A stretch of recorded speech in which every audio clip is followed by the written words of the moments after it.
voin hi pol ku tha january ni som inrin ni kum sang hi som ni panga ni ani jan lama po kan chan la kan ron dal to angin nimin zir top ni tlai dar thum le chan vevel khan si phir nei boya kuari chu chimin heta hian mi pali adela pani tuna hian ruang timai ta ila zon mek ani a pakhat abora la pakhat dam doina umti kan chanela kan ron tar rang thuak to a ti chon tuna hian thil khen dan chiang jok tin tuna an din hun mek te se turin sipir branch me president puzo minga namte kan bedon ani puzo ming chi baile chi baile kha kan soideu thuaka in khuwa van doina in tok poi kan ti hle maya nimin thil thlengin riat dan le ni jan lama ma in lak dan te tin hliam tuar le boral ta te vo in ne indin hun thlenga kha kim chang theyangin mi pui riat turin min sil theyem ya he kan van doi to hi ra thar ran hi me kan kum bu tan dan te bo hi van doi thak kan ti chu ni min ko ri chim chi kan siat ton khan to chin ma kan na tana DC lam DC office lam QRT te porang takin aron thang chawa kan police auto te sarkar auto te chon ma kan na aliam pani kan lak chua ji nga pakhat jok muwa na kha Sidat hospital abur ta chuan dai do lama apate te an do ma paten chumi bulo hret chon arwang karon la dwe atia thon chau tur ten ganan buai puya ron gai ka thangin postmortem kha police lamin nge nga yan ti ta ka wawin nizam lama khan tukin jinga rang dewa an postmortem thainan in civil hospital michi da nei lama kan da choka tuan tukin jing dar so pakhat kan dai do lam parinan cho pui theita chuan kha athi zoka kan mu to chu ni ta aliam tur zoka hi ZMC la ma he tu na he nan kol me ka adin mun hi a thave shak ni to kan thia chuan tukin jing a dar sari tangin kanan dei tam ya chan chuan nai hitachi na hai ta char lung ta hi liam ta chuan DC QRT ma shoi na roya le puin chim login la oyen me tangin an mani pui to torni som thum borwa ka le ruat cho boka ti ter chuan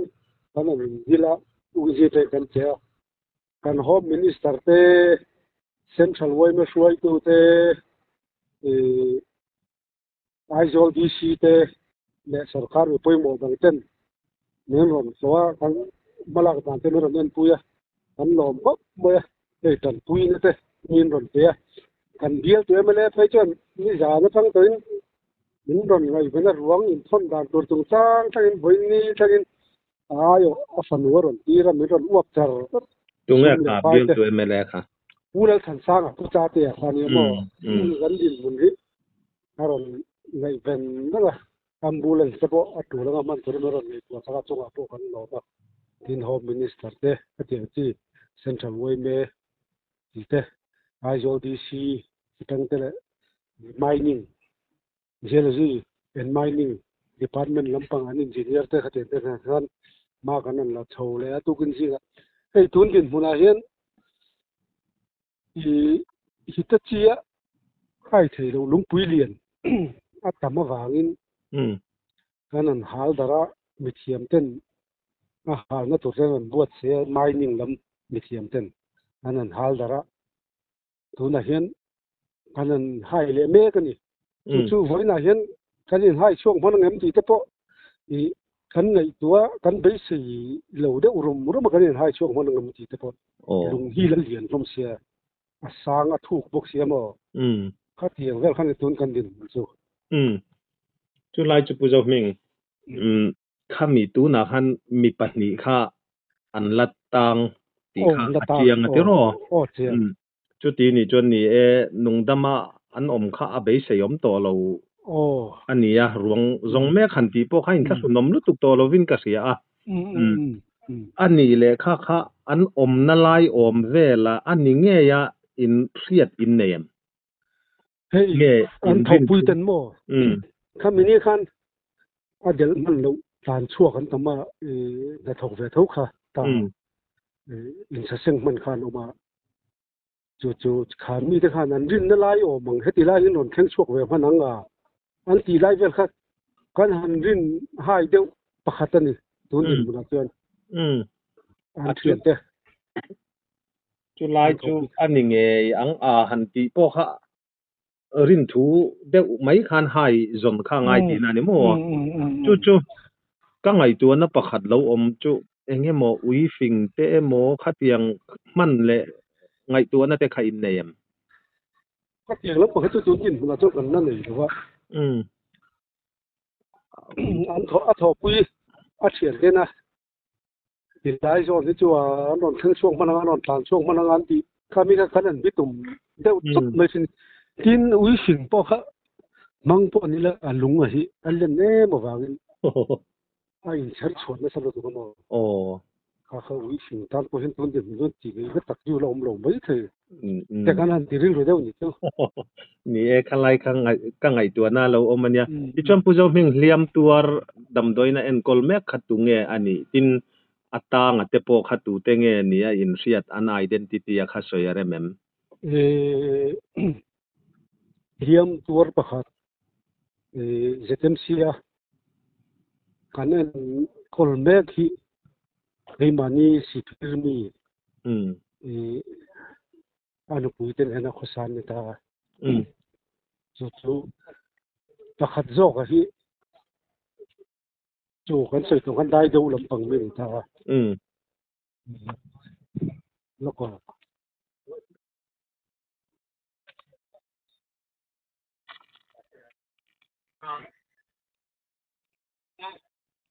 chu kan ven mi tu na hiam tur setem si mi hi sanga kan ti maya ami khan ta chuan tu na ruang la bu lo ti maya pakhat zok hi ti la ya hian he si pi ra hian hun ne mo ti chang kan ko ri hian aron to ka anu pui le tuan si pir ko le tui ni na po an na me zo la den ni ko ri hian an ni wala wan ding te an wa chu sak malam pang ani ma hi anu pui hian si pir ra hian min phum sak mai ro wa ti wangin hoina arwang kan bu tak lovin ti ruwa than ka po kan an lai lo ka mo chu pakhat jok hi Jharkhand lampang mi ria ti lai hei Korea thol atron tho na po hi ala rei lo ni home a chot tu ten soi mang yen mo lo chen chang nei ani hi ya thian ten ruang kan bu ton Jharkhand lama ruang hi kan hon dwe dia kan hon chu ka in hon tak lo kopin ruang ta poi lo cheto thia tin hoina kan pu lo poi chen rim ta po kha lo cheviau to thia tin katilaya pu halai chu ta ka tin a phan po hi pani nan lai lok de wani hoin chu chu tir ve chu ni in boy le me tin pu zo ming ni jan te po khan Korea te khan a khati ringota han tia tlom nga ya tlai war te po kha inom ni in thu kan lo donga kha dikem ye ama ruang dai te tilaya anok laya ni sing jong ina han tin san ri ngo chu tin an mi tlom ngai salai ro chen khatte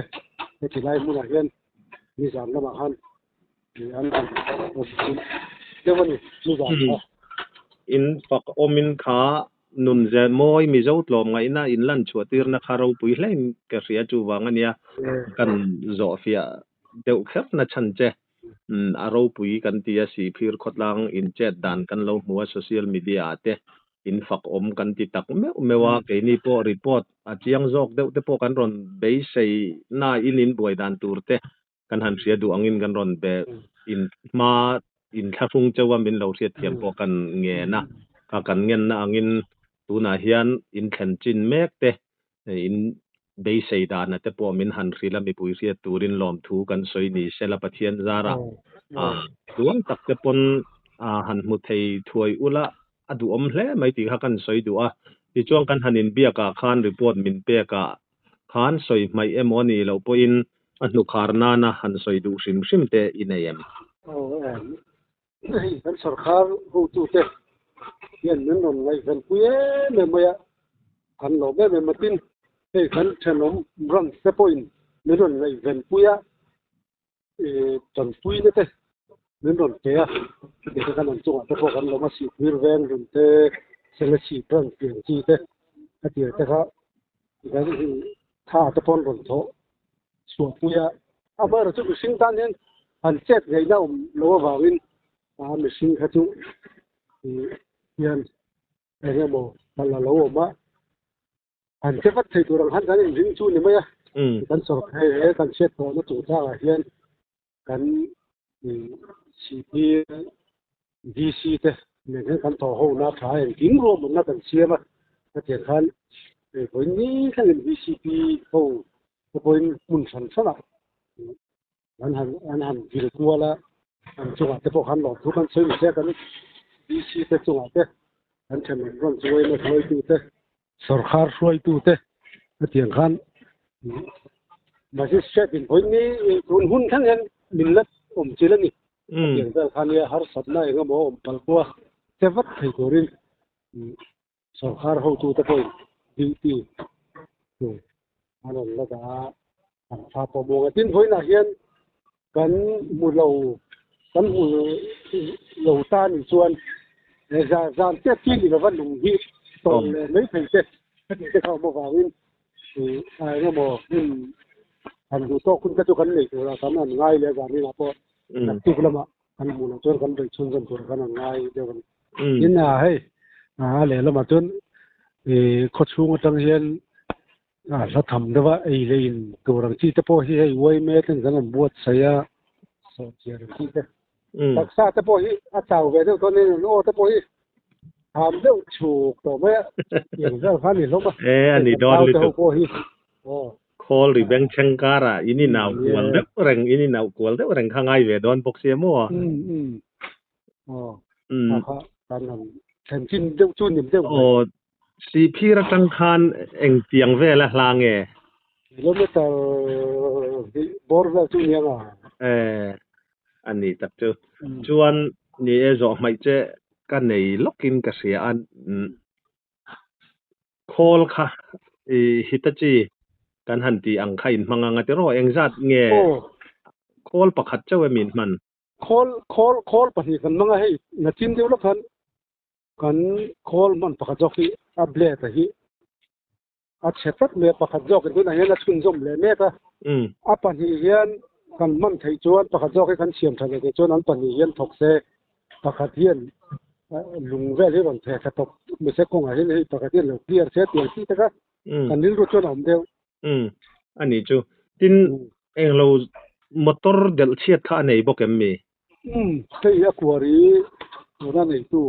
407 ni mo hi LPK hi adel chia LPK pe chu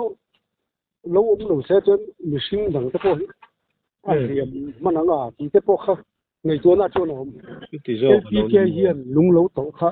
englo bo chin kha a lo danga tam tak kha ai sa sing man ta ni te po na la englo puzo ming thil pakhat nimin lama ni zan lama kan video upload ta khan mo le news social media news rang kan lo mu khang kuaring nei tu kha pulal changliana si phir veng lun i te kha ania comments lama khan ani hi ata ni che lo ti te khoma khalai kha engei phiat na ye hi a kuari nei tu takhi chu mission anita a kuari hi aman ho sak angani chu kuari hi ti lampang deu chu ni khalai khan ni changliana kuari ti kha tira thudar dana ni wang khan kan han riat chian kha athain ka ria tin kan channel lama nge po khatiang khan kan lo puang zara ama ria thiam na te po kan nge na lo thei lo thilania ati ra riat dana ni wang khan tulai chu kan zot phiale lok chani engpo ni salary report fel fai thatak min pe kan lom khop meya pathian zara ruang te po in mu thuai te po han be sei na in han thir photila tin si phir khotlang hruai tu te เบียกินนัวไม่อินเฟลจุมีเปียละมาอินตลอมไงนาโรปุยกันติตักแมวติค่ะอันนุกนานกันฟังแวงกันหลอมลุตุเกอนี่ตัวกันหลอมเด้ในมินากัวริชิมอินอเดลเตติลายดิตาชีมาเฮียนอันรินไทยชินันนี่ลุงอันหันหาลดาราคิติลายเฮียนชวนดิตาชีฮิติลายbucket alok tu ku tuna hian adoka an siam thlok dona hi tilai khi an rin zone na lai vel rin om na vel an rin na lai om vel ani rin thua la hai ta pon rin thua la hai si ani a khoi lai ange an om ti hria ta ni lawa rin thuin hemi aron tlak hian apang lam he tilam a hin tlan phei ni in an hria chu khit lai ki an haya ei dung hi lian hom khop me hi a hai chu a da thla ka ni a hai thua la a thu ji chuna hian rin hai in nan thok me ki alo mo ai hi tun din huna an ha ya thuk zon to pia lung an hal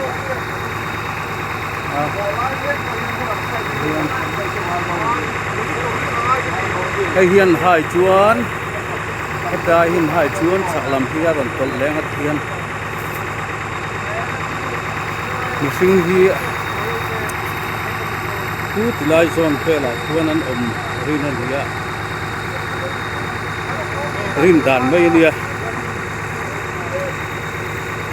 wala hian het lai hian lak chuan hi lai hi ron tol le the nia hai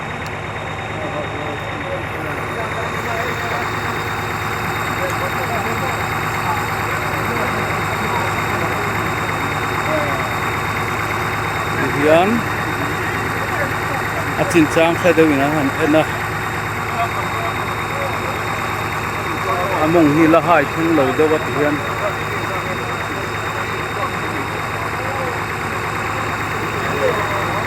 ni sing om na chin po sia ta ni si lo ni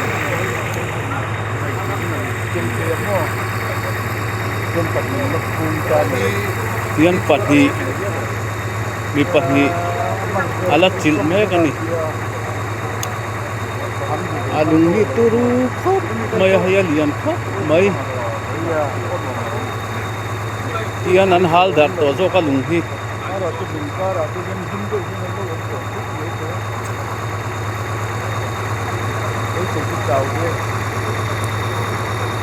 in hian an jong chuak malang mo hai tin lai bor ka hi mihring omna rin da chuan ya hang hi tuna ruang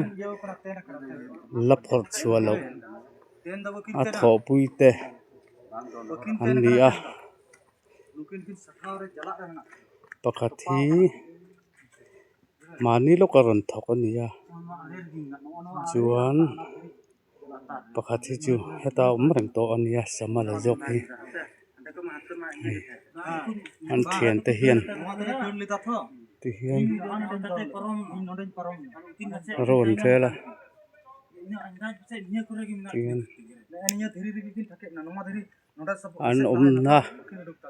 an omna vel bor an rin thuin an sei ve ni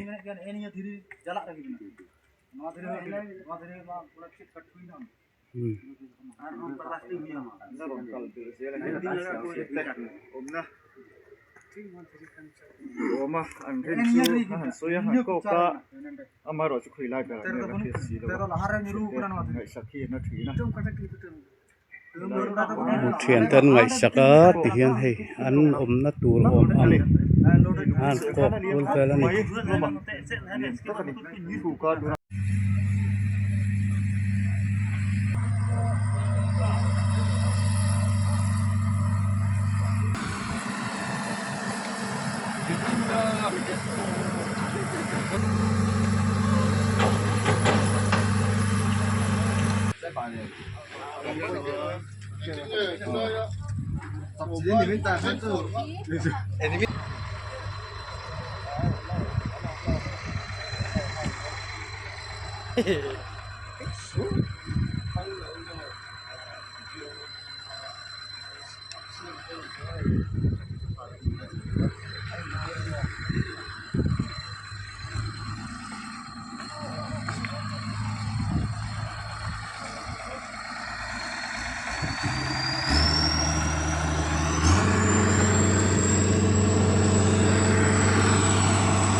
Hey,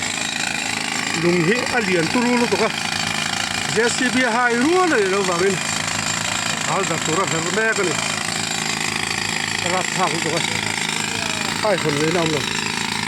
Hoi na hian kalin la chuak mana ga ba ti he ni. Ai kho tup be lung je ti.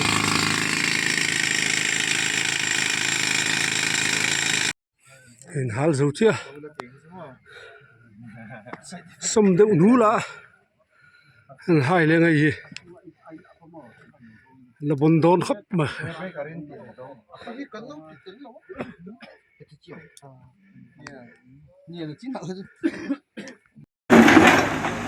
da ti vel tang khan itachi adang in heyan hai ve le a lai sang lai tang khian ti khian daw no nga chuan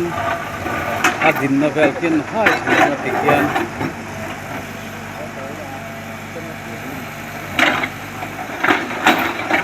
idea fan de bok mangin tu na hian at sak lai ver ka hin ni ari an ring dewa king khi an pai fai lenga tuhen dan hi le minute somni or vela ninga hoina hina in hai chuak malangem chuak lo dat mai dungalian khasia in hai chuak tur chuan bei fe langai dona van nei chuan lai ngai te apolo om ve thia amara chu tun ap rin da na e chuan bo in na hian en hai chuak malangem ei ngai tu me kani kan ring lo do ani tam jok hian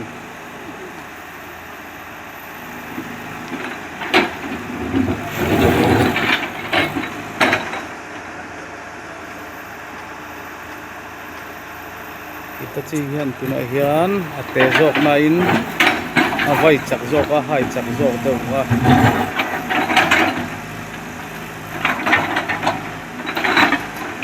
lai ka hin khoi lai a hian nge o mang tu kia to ma lo kong hai ri stop mai ni